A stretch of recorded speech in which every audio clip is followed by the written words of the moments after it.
பைபிள்ல நிறைய கதைகள் இருக்கு, அதை படிக்காதவங்க படிச்சு பாருங்க. அதுல குறிப்பா உன்னை பத்தி சொல்லணும்னா, ஒரு இளைஞனுக்கு எதிரா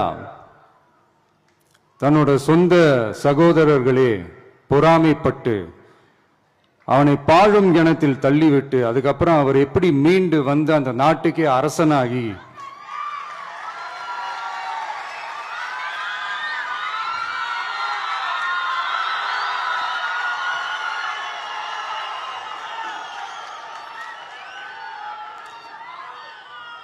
அந்த நாட்டுக்கே அரசனாகி தனக்கு துரோகம் செஞ்ச தன்னுடைய சகோதரர்கள் மட்டுமல்ல, அந்த நாட்டையே எப்படி காப்பாத்தினாருன்னு சொல்லி இந்த மாதிரி நிறைய இன்ட்ரெஸ்டிங்கான கதைகள்லாம் பைபிள்ல இருக்கு. படிக்காதவங்க படிச்சு பாருங்க. அந்த குறிப்பிட்ட கதை யாரை பத்தின கதைன்னு நான் சொல்லி தெரிய வேண்டிய அவசியம் இல்லைன்னு நினைக்கிறேன். அது உங்க எல்லாருக்குமே நல்லா தெரியும்.